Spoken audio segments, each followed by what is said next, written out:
প্রিয় দর্শক, প্রীতি ও শুভেচ্ছা নিবেন। প্রিয় দর্শক, মানুষের জীবনে মুক্তি বা পরম শান্তি চূড়ান্ত লক্ষ্য। কিন্তু মুক্তি কিভাবে লাভ করা যায়, এই প্রশ্নে বহু বিভ্রান্তি রয়েছে। কেউ ভাবে শাস্ত্রপাঠ করলেই মুক্তি পাওয়া যাবে, কেউ ভাবে নানা ধরনের যজ্ঞ, পূজা, হোম, ব্রত, তীর্থযাত্রা বা শাস্ত্রবিহিত কর্মগুলো সম্পাদন করলেই জীবনের উদ্দেশ্য পূর্ণ হবে।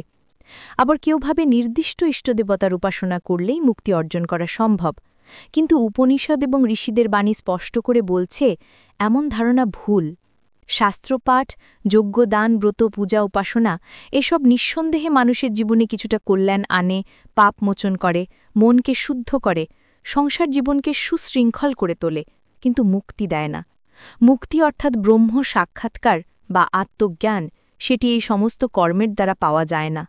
কারণ কর্ম সর্বদা সীমাবদ্ধ আর মুক্তি সীমাহীন।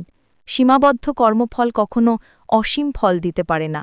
উপনিষদে বলা হয়েছে, বিত্তের দ্বারা অমৃতত্ব লাভের আশা নাই। এখানে বিত্ত মানে ধন সম্পদ, ভোগ সামগ্রী, ভৌতিক সুখ সুবিধা। অর্থাৎ যেই সম্পদ দিয়ে মানুষ সংসারে আরামায়েশ ভোগ করে, সেটি কখনো মুক্তির পথ তৈরি করতে পারে না। মুক্তি হল চিরন্তন, আর ধন সম্পদ হল ক্ষণস্থায়ী। তাই ধনের দ্বারা মুক্তি পাওয়া সম্ভব নয়। এই কথাটি ঋষি যাজ্ঞবল্ক্য তার জীবন থেকেই উদাহরণ দিয়ে শিষ্যদের শিখিয়েছেন। ঋষি যাজ্ঞবল্ক্য যখন সন্ন্যাস গ্রহণের সিদ্ধান্ত নেন, তখন তিনি তার সমস্ত সংসার সম্পদ দুই স্ত্রী কাত্যায়নী ও মৈত্রেয়ীর মধ্যে ভাগ করে দিতে চান। কাত্যায়নী সংসারপ্রবণ ছিলেন, তিনি সহজেই সেই সম্পত্তি গ্রহণ করতে প্রস্তুত হলেন। কিন্তু মৈত্রেয়ী ছিলেন জিজ্ঞাসু ও আত্মজিজ্ঞাসায় তৎপর। তিনি যাজ্ঞবল্ক্যের কাছে একটি গভীর প্রশ্ন রাখলেন, হে ভগবান, যদি আমার সমগ্র পৃথিবী ভর্তি ধন সম্পদও থাকে, তাহলে কি আমি অমর হতে পারব, মুক্তি পাব? যাজ্ঞবল্ক্য অকপটে উত্তর দিলেন, না, ধন সম্পদ কেবল ভোগ এনে দেবে, তোমাকে আরাম আয়েশ দেবে, তোমার জীবন হবে ধনী মানুষের জীবনের মতো, কিন্তু ধনের দ্বারা অমৃতত্ব বা মুক্তি লাভ সম্ভব নয়। এই উত্তরের মধ্যে মানব জীবনের এক গভীর সত্য লুকিয়ে আছে। ভৌতিক সুখ সুবিধা মানুষকে সাময়িক আনন্দ দেয়, কিন্তু সেই আনন্দ ক্ষণস্থায়ী। ধন যতই হোক, একসময় মৃত্যুর কাছে সব ধনই মূল্যহীন হয়ে পড়ে। মৃত্যুকে কেউ অর্থ দিয়ে থামাতে পারে না, মৃত্যুকে অর্থ দিয়ে এড়ানো যায় না। তাই ধনের দ্বারা অমরত্ব পাওয়া যায় না। মুক্তি বা অমৃতত্ব হল এমন এক অবস্থা যেখানে মৃত্যু নেই, দুঃখ নেই, জন্মমৃত্যুর চক্র নেই। সেই মুক্তির পথ হল জ্ঞান, আত্মজ্ঞান, ব্রহ্মজ্ঞান। মৈত্রেয়ী তখন আরও স্পষ্টভাবে বুঝলেন, যেই জিনিসে মুক্তি পাওয়া যাবে না, তা আমার জীবনে আসল লক্ষ্য হতে পারে না। তাই তিনি বললেন, যাহার দ্বারা আমি অমর হইব না, তাহা লইয়া আমি কি করিব? এ কথাটি আমাদের প্রত্যেকের জন্যই একটি শিক্ষণীয় বিষয়। আমরা প্রতিদিন ধন সম্পদ, ভোগ বিলাস, আরাম আয়েশের পিছনে ছুটি, কিন্তু কখনো ভাবি না, এসব কি আমাকে সত্যিই মুক্তি দেবে? ধন সম্পদ থাকলে আমি হয়তো ভালো খাব, ভালো পোশাক পরব, আরামে থাকব, কিন্তু মৃত্যুর পরে জন্ম মৃত্যুর চক্র থেকে কি আমি মুক্তি পাব? উত্তর স্পষ্ট, না। তাই যে মানুষ বুদ্ধিমান, তিনি বাহ্যিক সুখভোগের প্রতি আকর্ষণ ত্যাগ করেন। তিনি জানেন, প্রকৃত আনন্দ ধনে নয়, ব্রহ্মজ্ঞানেই। এখানে মুক্তি বলতে বোঝানো হচ্ছে আত্মার স্বরূপ উপলব্ধি। মানুষ যতদিন নিজেকে দেহ, মন, বুদ্ধি বলে মনে করবে, ততদিন সে দুঃখ সুখ, লাভ ক্ষতি, জন্মমৃত্যুর মধ্যে ঘুরপাক খাবে। কিন্তু যে মুহূর্তে সে বুঝবে, আমি দেহ নই, মন নই, আমি ব্রহ্মস্বরূপ আত্মা, সেই মুহূর্তে তার সব দুঃখ কেটে যাবে। সেই উপলব্ধি মুক্তি।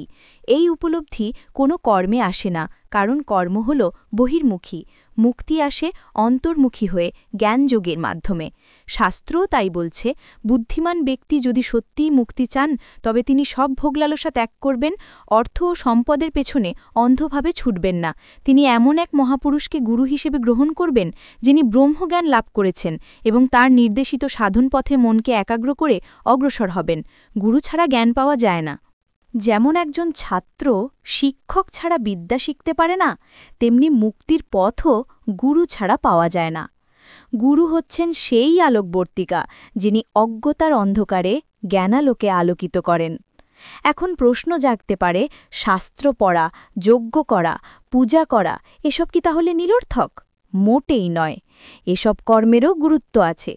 এগুলো মানুষকে ভেতর থেকে শুদ্ধ করে, মনকে নিয়ন্ত্রণে আনে, অহংকার কমায়, ঈশ্বরের প্রতি বিশ্বাস জন্মায়।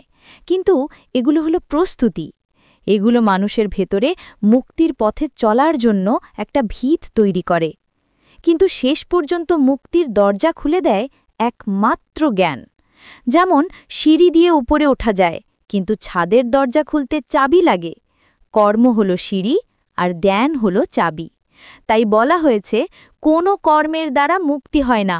এই কথার গভীর তাৎপর্য হল, আমরা যদি সারা জীবন কেবল বাহ্যিক আচার অনুষ্ঠানে ব্যস্ত থাকি, কিন্তু আত্মজ্ঞান অর্জনের চেষ্টা না করি, তবে আমাদের মুক্তি আসবে না। মুক্তি লাভের জন্য চাই অন্তর্দৃষ্টি, চাই আত্মসন্ধান, চাই ব্রহ্মবিচার। মানুষ যদি ভেবে নেয় ধনসম্পদ, যশ, ভোগ, আচার অনুষ্ঠানই সর্বস্ব, তবে সে আসল লক্ষ্য থেকে সরে যাবে। আসল লক্ষ্য হল ব্রহ্মজ্ঞান। তাই ঋষিরা বলেছেন, অমৃতত্বের আশা ধনে নাই। এই শিক্ষা মৈত্রেয়ের প্রশ্ন ও যাজ্ঞবল্ক্যের উত্তরের মধ্য দিয়ে আজও সমান প্রাসঙ্গিক। আধুনিক মানুষ হয়তো যজ্ঞ করে না, কিন্তু ধনের লোভে, ভোগলালসায় আজীবন দৌড়াচ্ছে। তার অবস্থা আসলে সেই একই। মুক্তি নয়, কেবল ভোগই তার জীবনকে ঘিরে রাখছে। সুতরাং আমাদের উচিত হবে ধন, ভোগ, যশ এসবকে জীবনের চূড়ান্ত লক্ষ্য না ভেবে এগুলিকে সাময়িক প্রয়োজনের উপকরণ হিসেবে ব্যবহার করা, আর জীবনের মূল লক্ষ্য হিসেবে ব্রহ্মজ্ঞান বা আত্মজ্ঞানকে গ্রহণ করা। সেই লক্ষ্যে পৌঁছাতে চাই সত্যসংধান, গুরুভক্তি, সাধনা, একাগ্রচিত্ততা এবং ভোগবিলাসের প্রতি আসক্তি ত্যাগ।